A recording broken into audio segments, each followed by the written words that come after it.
My name is Dan Gregory. I'm the co-director of the Center for Entrepreneurship Education, and I am going to sort of moderate the front end of this, and then my colleague and partner, Joe Fleming, will get up and say some words and introduce the highlight of the lunch, which is the brief presentations from 5 ventures.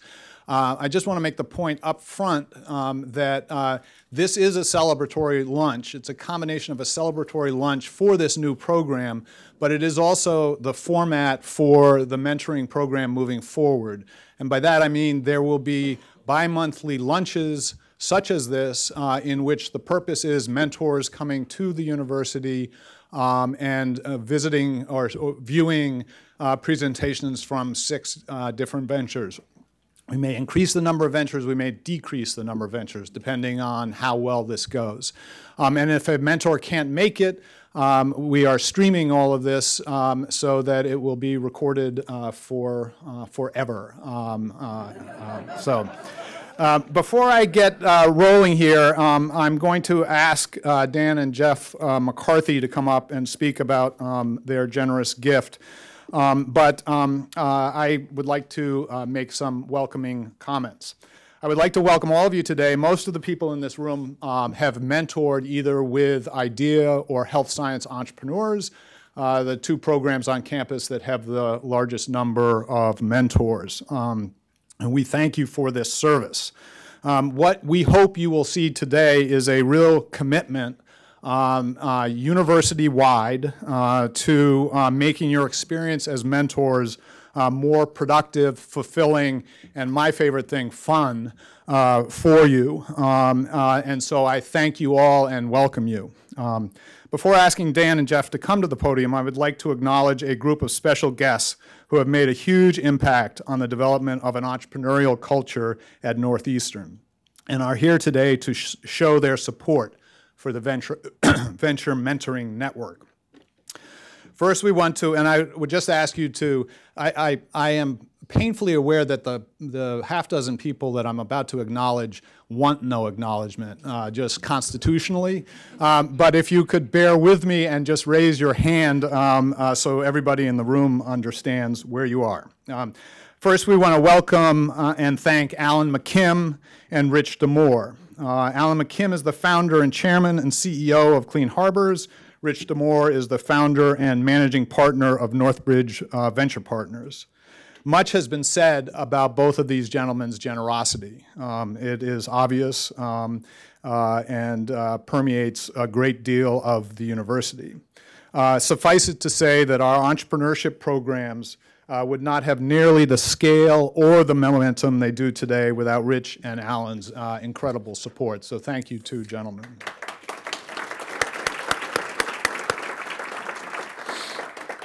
Other special guests who have supported entrepreneurship with their philanthropy and their advice over the decades are Sam Ouchler, who was was founder and CEO of Altron, a leading contract manufacturer in advanced electronics field. Billy Cotter at UBS, who has been a multi-decade trustee and has watched from the front seat the progress that the university has made in entrepreneurship over the decades. John Cullinane, who is a founder and CEO of Cullinane Corporation, the first software company ever to go public. So everybody in the room is most welcome and special, and we appreciate it, but I did want to acknowledge those individuals. Additionally, while he is no guest to this or anything else having to do with entrepreneurship at Northeastern, I would like to acknowledge Mark Meyer. He is the Robert Shulman Professor of Entrepreneurship and the Matthews Distinguished University Professor. He has overseen the development of most of the entrepreneurship academic program at the university. He is the architect of the Center for Entrepreneurship Education. And as much as his work is very important to all of us, he has also been a very generous philanthropist towards our many programs. So thank you, Mark. It has been a pleasure, and now I'm going to turn to our the stars of the day. It has been a pleasure to work with Dan and Jeff over the past months on this program. For those of you who do not know him, Dan, he holds the Alan McKim and Richard D'Amour Distinguished Professor of Global Management and Innovation at the D'Amour McKim School of Business. Dan is also co-director, along with Mark and myself, of the Northeastern Center for Entrepreneurship Education, and which he has constantly championed and I think demanded the highest level of excellence from all of us.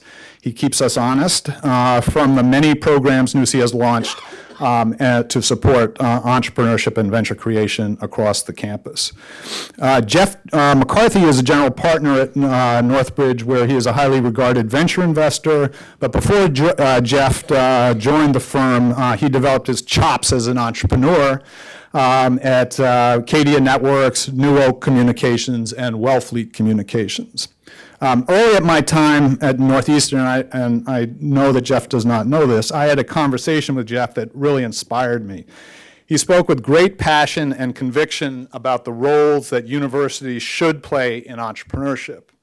And he felt quite demanding about Northeastern and its particular obligation to help its students and young alumni become effective entrepreneurs. So now, several years later, he and Dan have stepped forward to make a critical contribution to build the Daniel and Jeff McCarthy Venture Mentoring Network, putting their hard-earned treasure and deep experience and wisdom to work in support of their convictions. So I thank Dan and Jeff, truly thank them, and I welcome them both to the podium for some words on their vision for their program.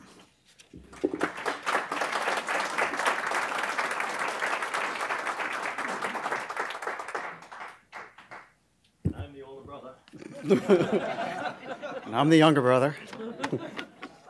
So thank you, Dan. Very nice. Thank you for the kind words. And I thank you all for coming. And I'd like to thank a few people, but I'd like to start by saying that it's a real honor for me to make this gift with this guy right here. Dan McCarthy is a treasure. He's a gift to the university. If you don't know him, get to know him. He's one of a kind, and I mean that in the very best of ways. He's a terrific guy. And for me to be able to do this with Dan is terrific. So that's great for me. I'd like to also thank a couple other people, though. My partner in crime, Rich D'Amour, and I'll talk a little bit about him later. Thank you and Alan for coming to this. It means a lot when you two come and show up. I think it adds the level of heft and so forth that this program deserves, and I'm very appreciative that you came. I'd like to thank the NUSI guys, Dan Gregory, Bob Lentz, Lauren Dibble, Mark, who's here, and of course this guy back here. Their passion and drive has been just a terrific thing for us to work with, and I'd like to thank you. And then there's two other folks. One unfortunately can't be here, but Joe Fleming and Chris Ford. They have been doing this mentoring thing out of the Beauvais School for many, many years. In fact, I'd say they are the founding fathers of the mentoring activities at Northeastern. Terrific guys, passion, they care about the university. Chris unfortunately had a family issue. He was not able to make it.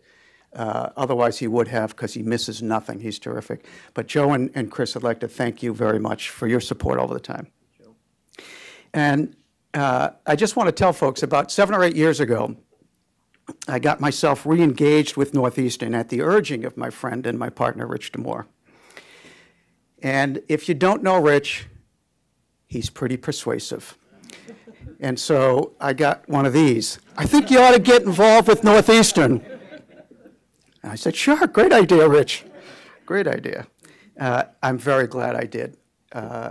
When I got re-engaged maybe 7 or 8 years ago, I started doing some guest speaking at Dan's class. I think it was a great thing for the students. I know it was a great thing for me. And since that time, I continued to do that. But it opened my eyes to what's going on here at Northeastern and what could be going on here at Northeastern. So a dinner that Dan and I would have on a regular basis, at one of those dinners, we were kicking around this idea of the two of us maybe doing something together. but didn't know exactly what we should do. There are all kinds of great things. Alan and Rich were sort of, their gift was kind of coming together, and we wanted to do something in that would help that along, but weren't sure what it was. Well, we had this brainstorm, mentoring. We're entrepreneurship and innovation kinds of guys. To make these ventures even more, have a better chance of success over the years, we thought this concept of a mentoring network that we could create could come together. And what you're going to hear a little bit today is, I'd say, the early formation of what it will wind up being. But you'll get a good sense for where we are. We're off to a very, very good start.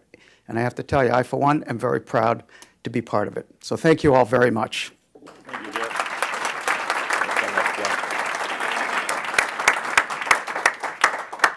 Good. Thank you, Jeff, for those great words and acknowledging so many people. I would make the same acknowledgement. I will not repeat all of the names, and I get to add more, actually, because we all know that so many people here have given so much to making this, not today possible, but making the universities, we call it the innovation entrepreneurship ecosystem. Northeastern really has a fantastic foundation in terms of what we do. The opportunity for students is what it's all about. There is no mentoring unless you have those students to mentor. The students are sometimes former students. We have, within our activities, we have activities for undergraduate students. Graduate students can start ventures. We have alums that can start ventures, and we also had a veterans alum, not veterans alum necessarily, but veterans boot camp, to bring as many possibilities to Northeastern and to give as many people associated with Northeastern the potential for moving ahead and developing their ventures. We're not sure that everybody's going to develop their ventures. That's not the only objective. The center that has been mentioned is beyond the network. The network falls under the center, but the center is a Northeastern University Center for Entrepreneurship Education, and that is university-wide. That's our intention, that's our objective, that's our mission, is to have the all students and the alums of whatever colleges be involved in the possibility of certainly learning about entrepreneurship. And we now have, through Mark Meyer's efforts particularly, we have launched a university-wide introduction to entrepreneurship course that's open to every student in the university. There aren't too many universities that have anything like this. Everybody is trying to get in the game, I assure you. I don't have to tell you. I went to several other schools, and every one of them I am inundated with their activities, their emails, their promos from Dartmouth, Tech School, Harvard, Carnegie, I see all others. They're all trying to get into this game, and they all think that this is the answer to the future. The difference for us is we were ahead of them by many years, thanks to the efforts of a lot of people in this room and some who are not here at the moment. So our vision is for a university-wide entrepreneurial innovation ecosystem where all of those people I just mentioned can have the access to education in the field, experience in the field, and the opportunity to start a venture, to start a company, if that materializes. That's where the mentors generally come in. All of the people before that who are teaching courses, who are administering and helping run this whole system that we have in various colleges, all are contributing a tremendous amount. Our coaches, usually undergraduate students, graduate students within IDEA, which is the Venture Accelerator, that many people from all of the colleges go through. All of those people are contributing a tremendous amount. Today we're talking about the Venture Mentoring Network, and that's really a place where the ventures that have moved along, who have gotten some education, who have moved through early stages, and now are more ready to go on and look and see if they really have something, see if we're going to give them funding, for instance, or we can help them find funding. That's where the mentors come in, and that's what I want to save my primary thanks for today. Those of you in the room who are mentors, so many of you have done so much, and you're not new to it. And Jeff mentioned Joe Fleming and Chris Ford from the Bouvet College, who have been doing this for a long while. A lot of you in the room have also been doing it for a long while, and we just want you to know how much we appreciate it. And finally, for the students who are here, see some of the few of the students around, we appreciate very much your being here, and particularly those of you who are going to introduce us today to the kinds of things you're involved in. Say my last thank you for my younger brother, Jeff. Jeff explained how we came to get together to do this, and it was fundamentally, we turned over a lot of things, talked about a lot of things at these dinners, and Jeff finally came settled on the mentoring, and it just seemed to be a no-brainer, and said, why did it take us so long? Because it's the kind of thing we both feel is so critically important to making this whole ecosystem, these activities, this whole gestalt of activities around the university come together and really give it to a good incentivized push later in the veg stages. So thank you, Jeff. Thank you, everybody in the room, and I appreciate being here, and I appreciate this opportunity to be involved in this wonderful effort. Thanks again. Thank you, Jeff.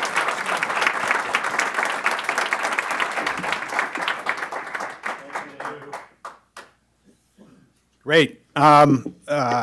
That covers some of the points that I was going to make, Dan, and you did it much more eloquently than I. So thank you very much.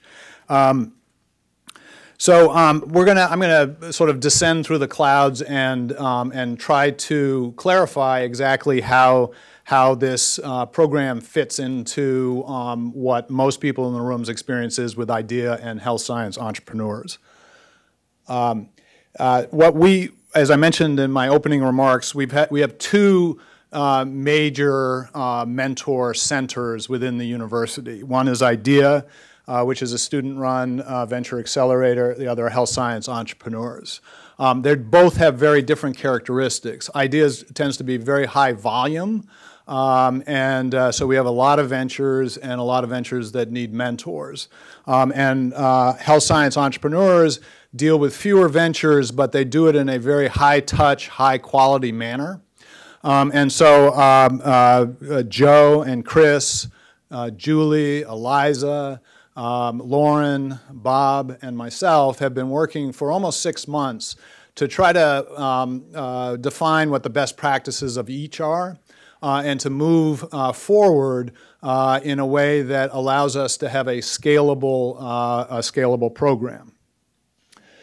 This is a slide of NUSI, and it shows where the program fits within the Center for Entrepreneurship Education. This is what Dan covered in detail. The only thing that I would add is this picture helps to divide the world between what we do to educate people, what we do to incubate ventures, and what we do actually to launch those ventures. And to Dan's very important point, that the focus of the mentoring program is on the more mature, advanced ventures, which I would describe as they're beginning to get a grip on what their true problems are. And so they are going to come visit us in these lunches and not pitch you on how brilliant they are. You will be impressed by how brilliant they are. But their goal is to reveal to this crowd what their challenges are. And hopefully from this crowd, on those yellow sheets of paper you have in front of you, you will indicate your level of interest in the venture and your ability to help those ventures out. So I'm starting with the first reminder to please fill out those forms completely before you leave, and leave them with someone at the front desk when you leave. Joe will be bugging you about the same thing as well. Okay. Turning to the leaflet that you have, I'm just going to talk a teeny bit about the structure, and then I'm going to turn the podium over to Joe for his remarks, his comments about the steering committee and the introduction of the ventures. If you look at the back of the pamphlet and the middle section, the program structure. We will have these bi-monthly lunches. They may not always be here. First, initially, they will move around because of the challenge with the reservation. But at some point, they're going to settle out on a room that you know will be available every 2 months. And we will have what we call a parade of ventures come through. There'll be less talking up front and more ventures moving through. We hope to get you to indicate your level of interest, your desire to help these ventures out. Once you indicate that, a team of people that initially through this pilot phase, which we are considering the first 3 of these lunches to be pilot phase, Julie, Liza, Lauren, and I and Bob will work on facilitating meetings between interested parties. And one of the important things is, and this is something that health science entrepreneurs do very well and IDEA does not so well, is we're going to send multiple mentors to meet with a venture and to have kind of preliminary meetings about what the problems are, how can we help, and out of those meetings with multiple mentors, hopefully multiple mentors, both the venture and the mentors will begin to get a feeling for whether they can help each other. And then we will help facilitate meetings beyond that. One of the things that we absolutely must do, and we're beginning with the streaming, is use technology to leverage our ability to engage as many ventures as we need to with as many mentors as we need to. It's very difficult to schedule people, and so we're going to use technology to help shorten the distance between mentors and the ventures and where they're meeting. We're going to do this in a way that won't sacrifice the quality, and we'll do that initially by encouraging in-person meetings as much as to the extent possible. And then importantly, twice a year, we will all gather together in the evening and have some fun. Because really the network part of this thing is tremendously important. We want mentors from across campus getting to know one another. We want ventures from every quarter of the university community, both students and alumni, to know about this resource. They don't have to be working with IDEA. They don't have to be working with health science entrepreneurs. Those become resources that ventures can use, but they will be free to associate with other groups of mentors from across campus. So that's the general idea. And without further ado, I would like to introduce Joe, who is got some words on the steering committee and will be introducing the ventures to you. Thank you.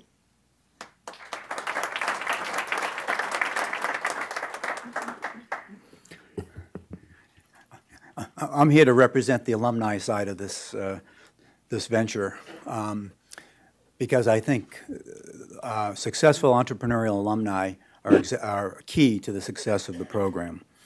I got hooked back in 2004.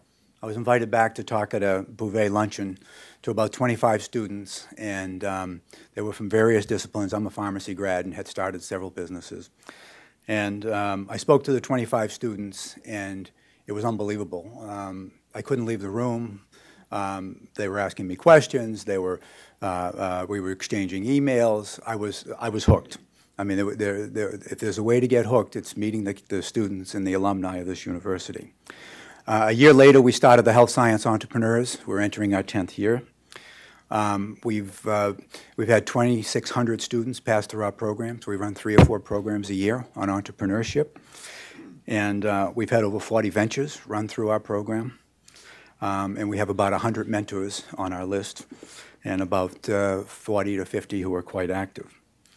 As Dan said, there are 2 programs that have bubbled up at Northeastern. And the beauty of the whole thing is that they bubbled up from the bottom.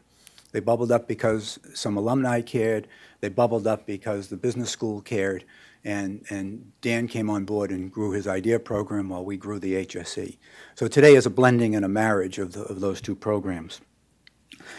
I think the key, and I want to talk about the steering committee, and in introducing the steering committee, I want to point out that I think the keys to our success will be passionate entrepreneurial alumni.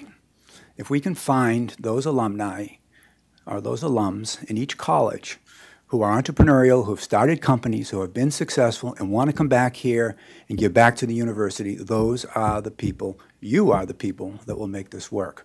So and that's what's got, we started with 3 or 4 folks at HSE, and we just kept going, and meeting others and being introduced by our friends, and before you know it, it's grown like wildfire. The second thing is we need passionate support at the college level, at the university level. We've been very fortunate at Bouvet. Dean Fulmer has given us, where's Julie Norton? It's unbelievable. We have tremendous support here at the university. Our alumni have given money to support the program, but the support of the university is key, and we've been fortunate enough to have it. And now with NUSI coming together, we're finding that there's a tremendous amount of support here at the university for what we're doing. So if we can combine the alumni and the university support, I think we'll have something that no other university has, and I think we're well on our way.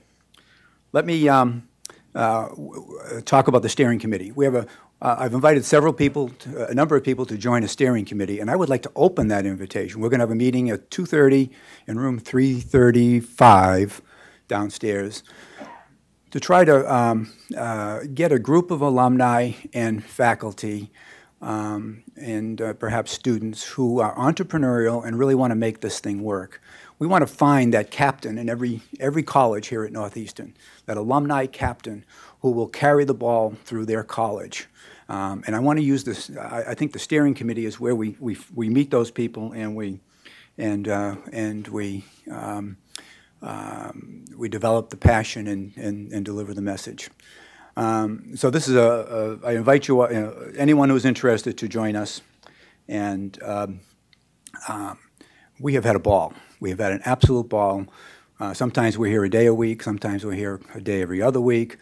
We've met the most wonderful people. Relationships have developed. And as Dan said, where's Dan? As Dan said, it's all about making it fun, and it's been terrific, and it's been a great place to be. Now I'm going to switch hats, and I want to introduce our first venture. We're going to have 5 ventures here today, and you're going to see ventures that are either very young or a little bit more mature, and they're going to give a 5-minute presentation, and we've threatened them if they go over 5 minutes. So we'll see how that goes. We ask that you hold your questions. Each venture is going to have a table at the end of the program for you to go up and meet them and chat. Again, that yellow paper, we're looking to get information from you folks as to what venture you thought would be appropriate for you. And also there's a section on there about training sessions. We do have a mentor training session that we run, and we're going to run several of them. We'd like to know on the form there's a place for you to indicate times that work for you.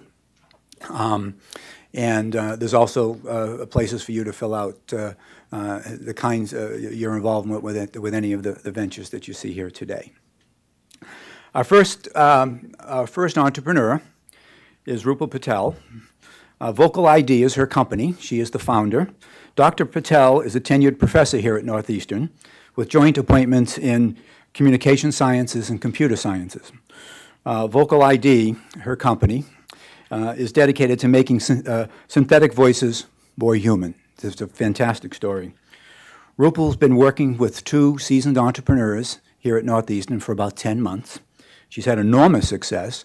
She was a finalist in the Mass Challenge this past fall, which is, they start out with 1,200 ventures, and she made it right down to the final cut.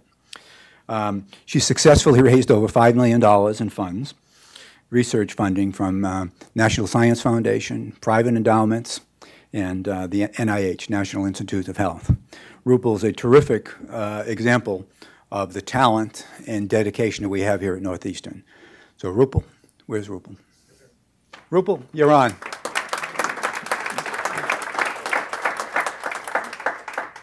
I guess I have to stand behind here, which makes me disappear because I'm small. But So thank you again. Thank you for the introduction, and thank you for having me here. It's great to see so many people in the room. So I'm going to tell you a little bit about my venture, VocaliD. And first, I'm going to play you a clip of someone who's a potential customer. He's someone that you probably know, and there's a few things in this clip I want you to notice. Who he is, what the problem is, and why it's meaningful. Yes, he will. My name is Stephen Hawking. It's American. Is that a problem? One never knows from where the next great leap forward is going to come. That's right. We don't know when the next leap forward is going to come, right? And he's been using an American voice for many years, probably doesn't want a different voice. But this idea that people who use type-to-talk devices or who use assistive technologies can use generic-sounding voices all the time, that was the problem that I saw that I wanted to fix. Because as a researcher in the fields of assistive communication, I saw that people were using the same voices everywhere. And it was a problem that I noticed back in 2002 when I was at a conference where I saw a little girl and a grown man having a conversation using the exact same voice, even though they were different devices. And that was something I sought to sort of try to work on. Because our vocal identities or our voices really they're not identical. Each of us has a different voice. But if you must use a device, then they were identical in these cases. And I wanted to really kind of solve that issue. So we took speech science and what I know about speech science as a scientist and tried to solve this technological problem from a theoretical point of view. So speech is this combination of the source of speech production and the filter, which is basically the rest of the vocal tract. Now, you and I have a source that buzzes when we produce speech, and we also then push that sound through the rest of our vocal tract to create consonants and vowels. Now, most people with speech disorder are unable to control the second half, the filter of their voice. In other words, their tongue doesn't move adequately, their lips don't move in the same way as yours and mine do, and so they can't formulate consonants and vowels, which means we can't understand them. But what they can still do is they can still make vocalizations, and they continue to do so with people that they know, that they love. They make sounds to call for attention, they make sounds to say that they're excited, and so on. So what we decided to do is, what if you could harness whatever they can still do, despite how unintelligible it is, and then we'll go and borrow the sounds and the vocalizations that are clear from a donor who's about the same age and size and physical abilities, so not physical abilities, same age and size, and have that donor produce lots of speech. Now, can we take that donor database of clear, understandable speech and then mix it with whatever's left over in the identity of the recipient speech and blend the two together? And when you blend those two together, you get a unique voice.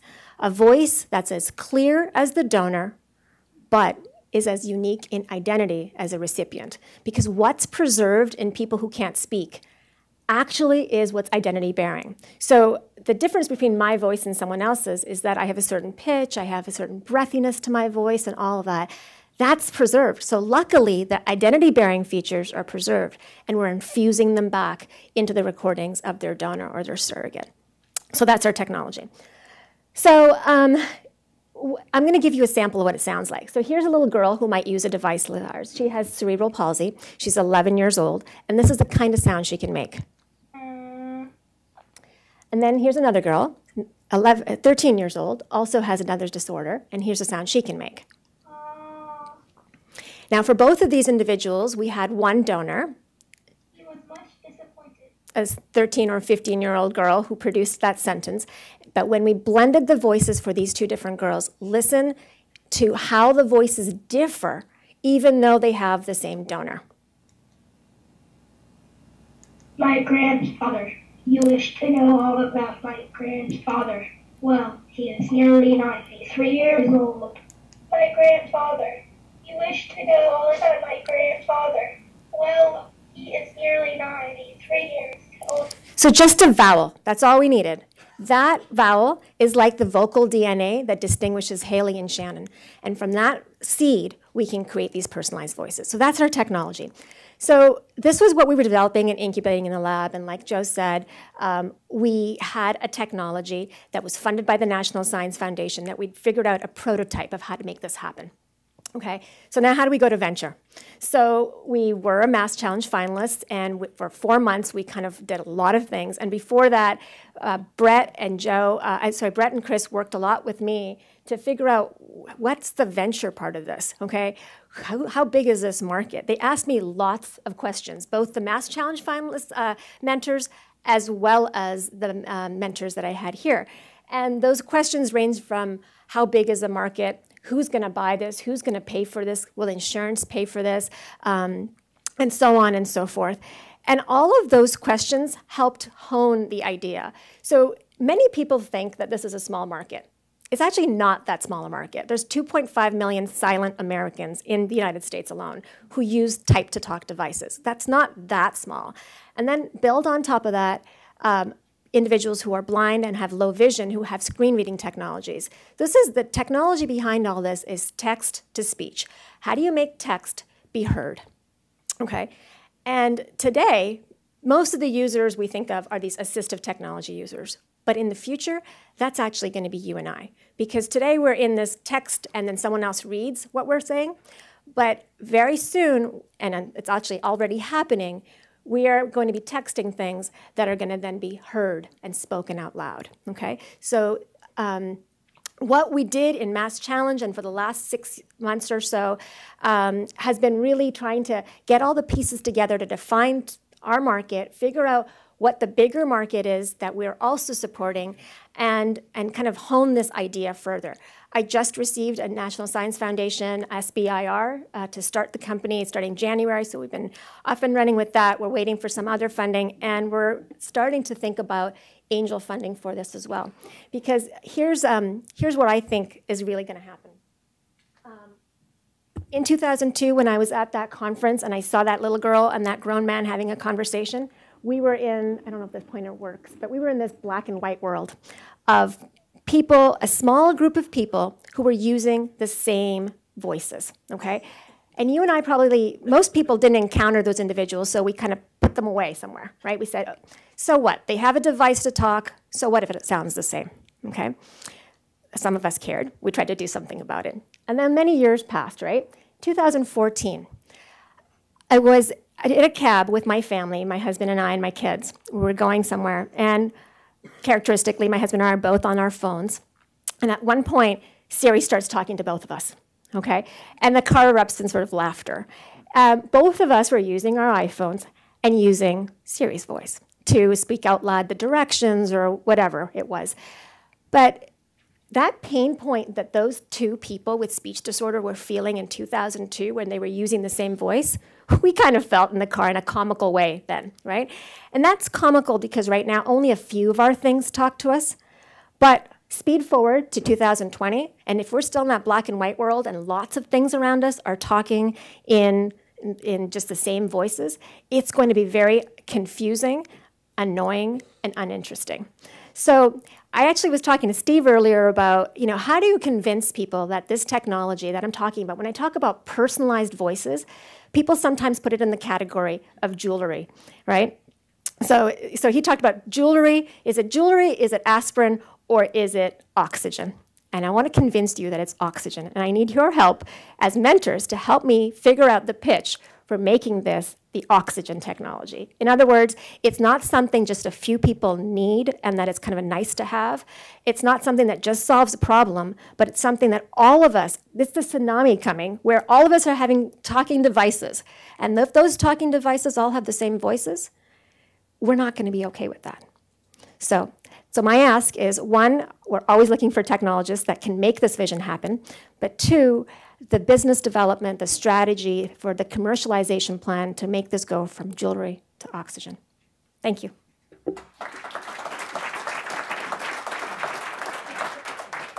Wow, thank you, Rupal.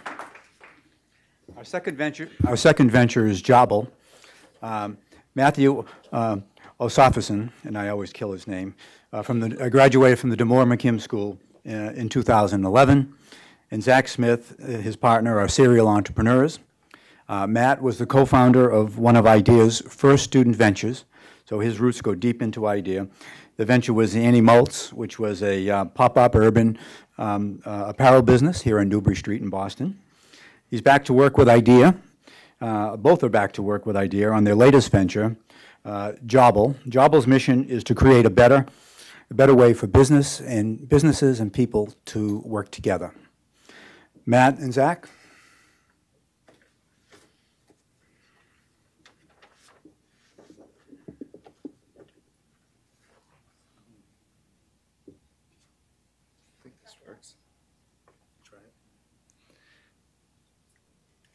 All right, cool.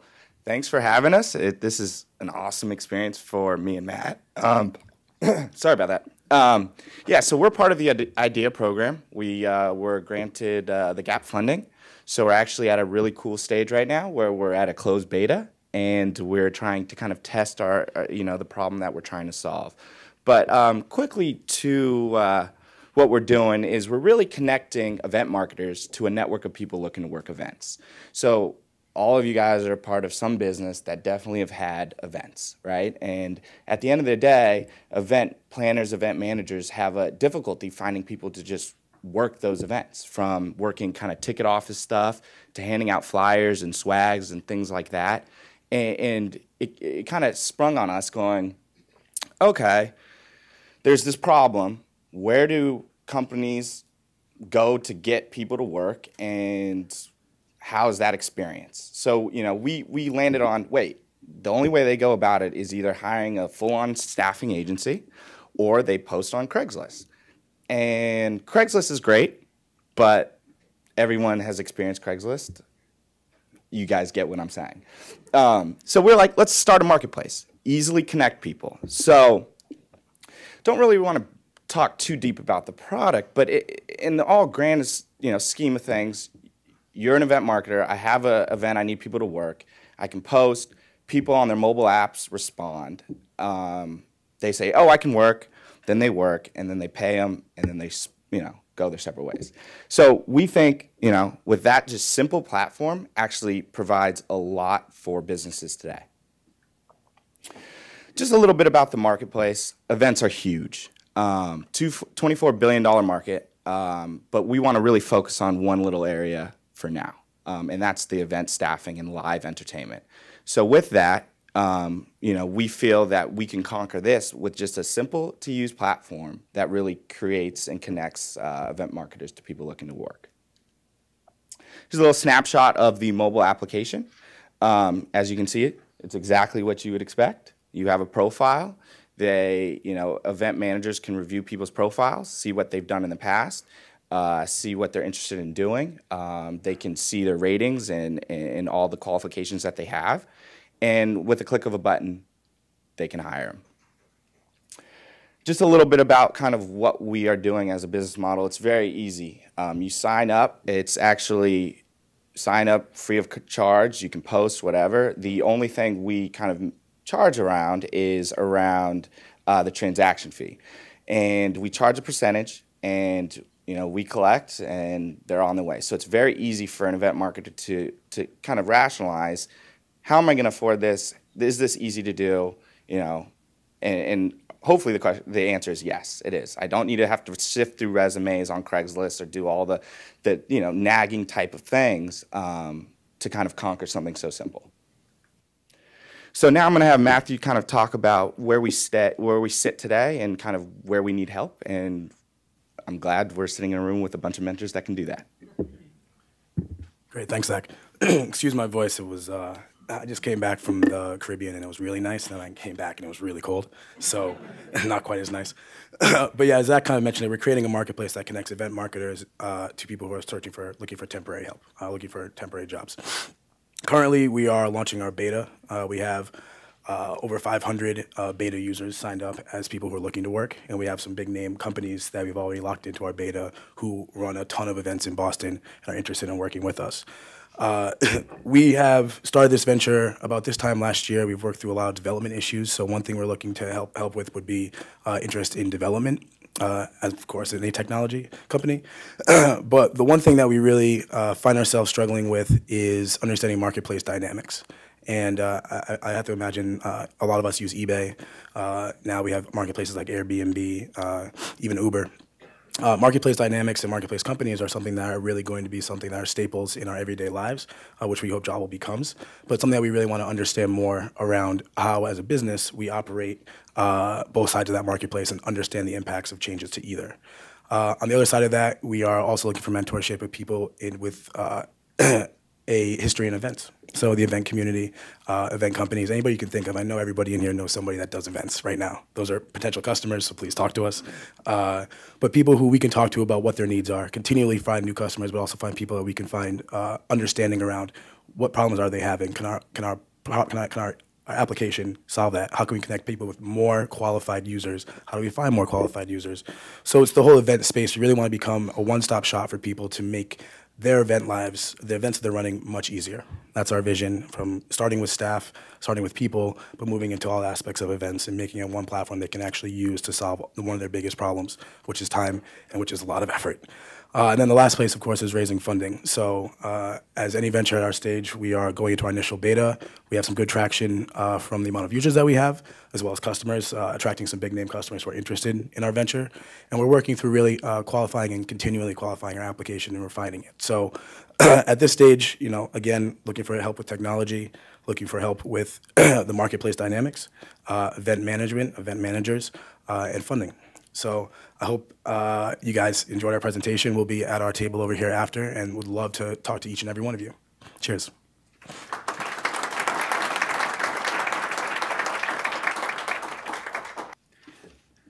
I'd like to welcome some arrivals who've just joined us from a university meeting. Hugh Courtney is here, Dean of course, D'Amour McKim School. Nadine Aubrey is here, Dean of College of Engineering. Nadine, nice to see you. Carla Broadley is here. Carla, hi. She's the Dean of Computer and Information Sciences. Thank you for joining us and all the support that you've given us along the way. Our next venture is QSM Diagnostics. Dr. Ed Goluch is the founder of QSM, and Dr. Goluch is the DePietro Assistant Professor in the Department of Chemical Engineering here at Northeastern. Ed's research focuses on Ed's research here at Northeastern focuses on developing micro and nano fluidic devices and sensor technology. I practiced that like a gazillion times, and I still didn't get it. So it's boy, could I use that? But you couldn't get this accent without. And his area of study is bacterial cells and biofilms. Ed came to the Health Science Entrepreneurs just recently. He's an early stage company. He's got some terrific technology, and I welcome QSM Diagnostics and Ed Goluch. Ed.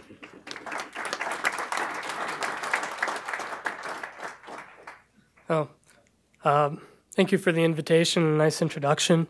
So I'd like to tell you about QSM Diagnostics, and probably to start off, you're wondering what QSM stands for, and that's quorum sensing molecules. So that's the underlying biology that makes our sensing capabilities unique.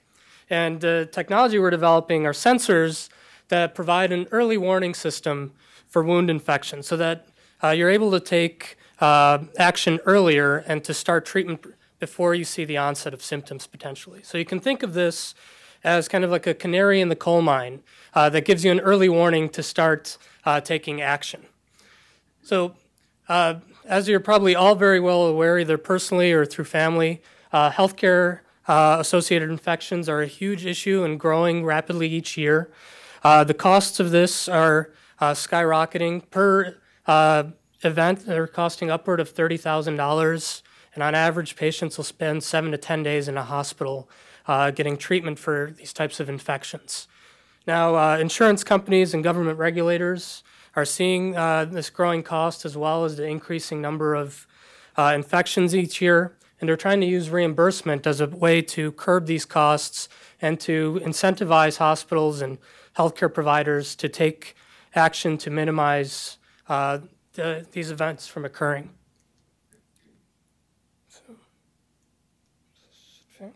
one advances. Oh, here we go. Sorry. Yeah, I got it. It's the other pointer. There. So let me tell you about the technology and jump right into this. So the interesting part of this is going to be a sensor array that gets implanted into the absorbent pad of a wound dressing. And this array will have several sensors that are unique for identifying different molecules that the bacteria produce and excrete into the local environment. So as long as they're in contact with the pus that's coming out of a wound, the molecules, these quorum-sensing molecules, will interact with the sensor and provide the signal. This is a fairly straightforward sensing capability, and the sensors are meant to be a single-use disposable along with the wound dressing. They'll be connected to a portable instrument, so this could be a battery-powered device, and that's what we have in an alpha version. That provides the power to do the measurements, the data analysis, and then transmit the information both to the patient and as well as potentially wirelessly transmitting the information to caregivers and physicians so that they know how to take action and be able to determine what they should do in following steps in the future. So as you can imagine, this is going to have a number of different customer bases, ranging from the thousands of hospitals, surgical center, and outpatient clinics that are going to be using this to monitor their critical care patients, as well as surgical sites to make sure they don't develop infections. You can also imagine that retirement homes and home care providers are going to be using this for chronic wounds to measure on elderly and sick patients to be able to provide this information when they're not there monitoring continuously. And eventually, I hope that this will become a personal use product. So when you get a large cut or a scrape, that this could be an embedded sensor for the people that are worried about getting infections to be able to take action early. And out of this, you can imagine having numerous partners from companies that actually make the wound dressings all the way through to companies that make smartphones that potentially could be the instrument with just a dedicated app, to even wireless communications companies that would be handling the data management and transfer of this information. So to summarize, what do we need to make QSM Diagnostics successful? Well, this is a very new venture, just started in October. So I need a mentoring team that can help introduce me to the various providers and payers, as well as the investors for moving this technology forward. This is based on technology developed here at Northeastern via an NSF proposal with my students. So we're interested in getting a mentor to help us with an I-Corps proposal to get us in that pathway toward SBIR and STTR funding. And finally, just general expertise on how to grow the business and commercialize this product. So, thank you for your attention, and I'll be back there afterwards to answer your questions.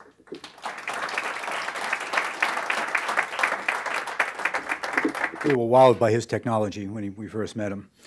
The next venture is Bolotronics, founded by Mohammad Kante, an engineering grad of 2012, an entrepreneur, Chinmaya Gogineni, and I've killed his name too. They're the co-founders of Bolotronics. They're both social entrepreneurs first. They're founders of a venture called iNerd.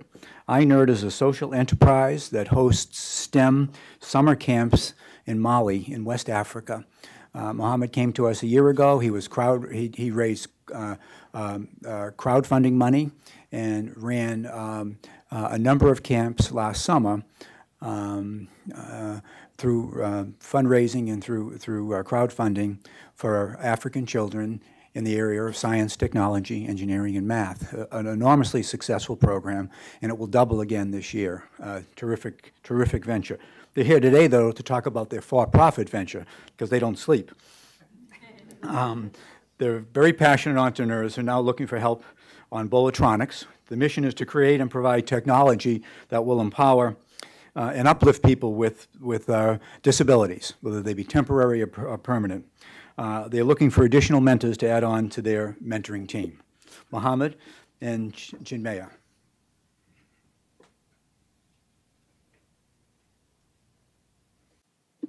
How come people don't clap before we get here? I wear very tight, so I can't even eat. Greetings. I'm Mohammad Kante. As Joe just mentioned, I'm a social entrepreneur. I do enjoy inspiring and empowering people to help them so that they can attain their greater potential. And iNerd and Bolotronics are proof of that, to bring that to life. Bolotronics' mission, as he also mentioned, is to create and provide technology for people with debilitation so that they could be empowered. And the first project, or the first, the first project that we have, sorry, technical difficulties. The first project that we have, I think we need a taller. The first project that we have worked on is called iCraft. iCraft stands for an eye-controlled robotic arm feeding technology. And CNN had done a really great job for us, so I won't have to do much talking about it. Gary Patrick has more in today's Start Small, Think Big.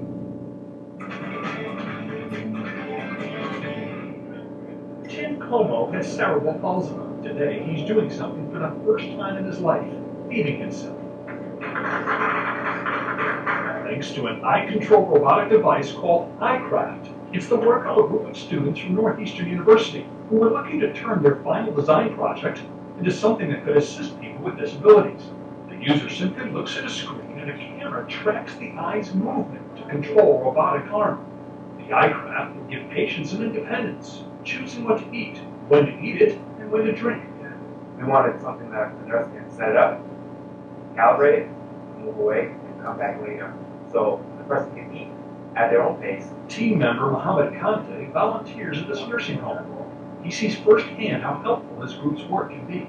I know what it feels like to actually have to feed them, and it could be frustrating to either us as employees or the patients that we are feeding as well. So I figured at some point it's something that I owe them. While the device isn't ready for real-world use yet, the team believes it's a good start. We really hope that with what we've given and what we've created, the foundation is there. People can take this and build on it and expand, and really the options are limitless. I didn't hear no clap. I forgot to tell you to bring popcorn because this was a really one. I'm gonna introduce Chinmaya, who's gonna give you a quick idea about the market. Sure. So as you heard at the end of the video that you saw, right now it's at a prototype stage. What do we have right now? We actually have a prototype that's proof of concept. What we're looking to do next step is we're in the ideation phase to commercialize this product. So it becomes like a cool accessory for anybody who wants to work beyond their limitations, whether it is temporary physical limitation or a permanent one. Along with it, we worked with actually some of the in-house business school students, creating a preliminary business plan on how we're going to convert this idea from a proof of concept to a commercially viable solution that we can market to an everyday user. Most of all, right now, I think what we have to offer, apart from all these things, is our strong belief that this is going to make a difference in people's lives, kind of empower them to overcome their physical challenges. And that's kind of the motivation behind this. As Mohammad pointed out earlier, our basic motivation in life, what gives us happiness, is to help people overcome those challenges in their life. That's all we have from our side. What we need from you, Mohammad will talk. It's already here. It's great. While it's great to feed people with debilitation or help them feed themselves, we decided not to rest till we revolutionize the eating industry. So if you too believe in empowering people with technology, and you have some experience with business development and getting fun, we will be glad to talk to you. Thank you.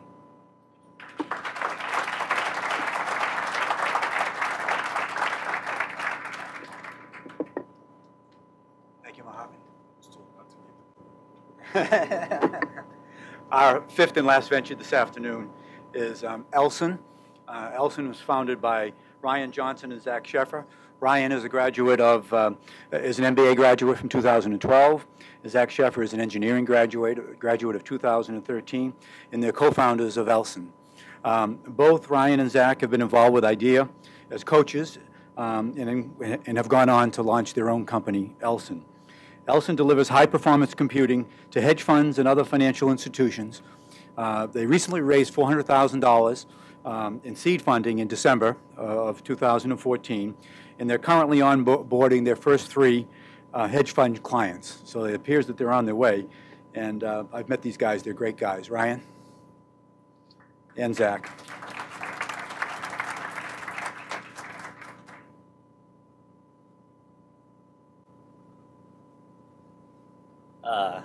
Hi everyone. So I'm Zack. I'm Ryan.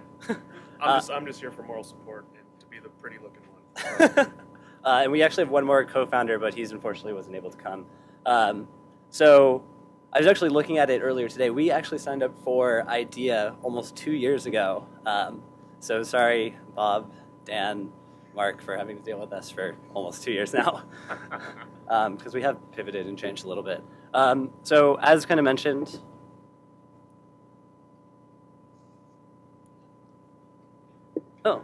oh, no worries. All right. Oh, there we go. Cool. So as mentioned, Elsen basically created a high-performance computing sort of financial platform.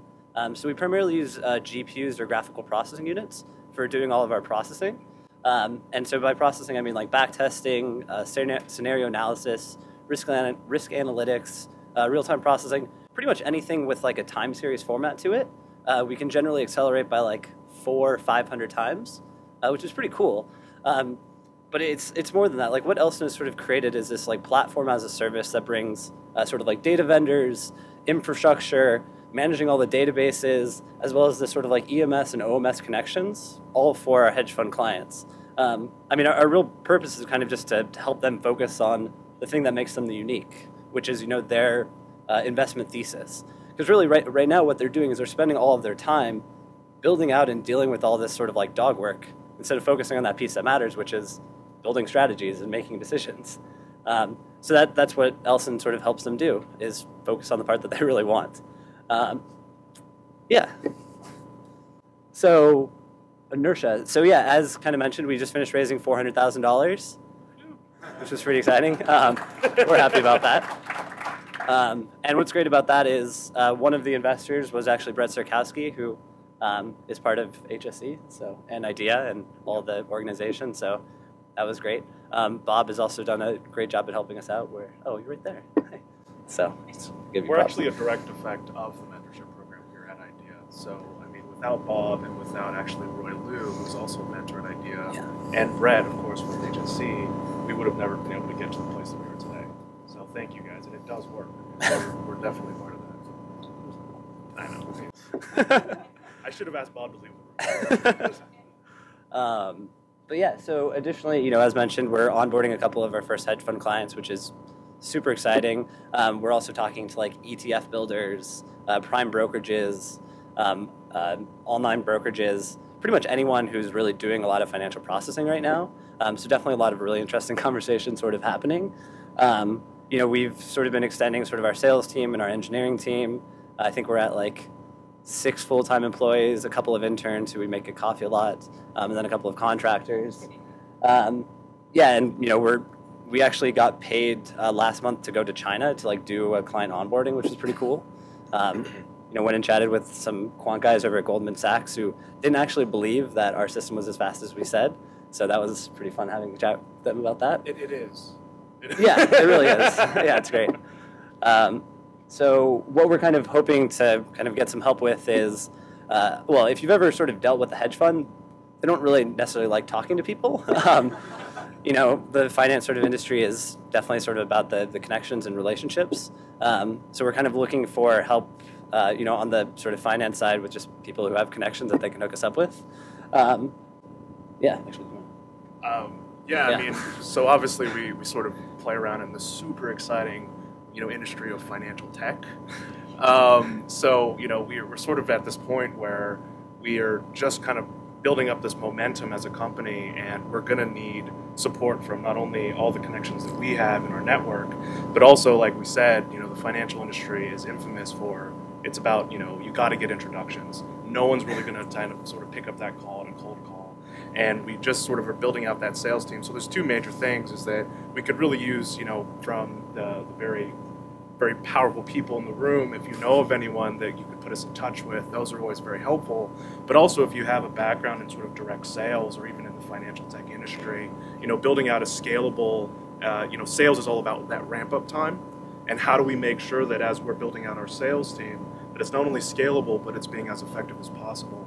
So, you know, after this, feel free to stop by and chat with us. And again, thank you all for, you know, being part of this program, because without it, we wouldn't be where we are today. So thank you guys very much.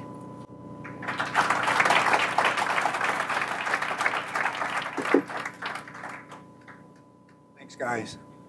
Lauren, where's Lauren? You want to join me? Well, you've just seen the tip of the iceberg here today. This is the most exciting place, I think, in this part of the country, with wonderful students, alumni, and professors. And Lauren wants to talk about this. Yes. So if you're in this room... By the way, Lauren has done a marvelous job, along with Julie and Eliza, putting all this together. Yes, thank you. So thank you all for coming. If you're here, then you should have received emails from me, many emails from me with all the details here, and I will continue to be your primary point of contact going forward for these lunches. If you have mentors that you'd like to refer to become part of the network, that's really how we hope to grow. If you have questions about ventures, anything, my contact information is, I think, on most of these sheets that you have to take home with you, vmn@northeastern.edu, and my phone number as well. So I can, any questions, please contact me anytime. And then just a reminder to please fill this out, especially if you're interested in today's ventures on the back. If you have interest, if you know someone that might be of help to them, this is how we want to get your feedback. We tried to keep it as simple as possible. And then also I will be sending out probably tomorrow a very short survey. This is our first lunch for a brand new program, and we really want your feedback on the format and what was valuable, what was useful, if you suggest any changes, anything like that.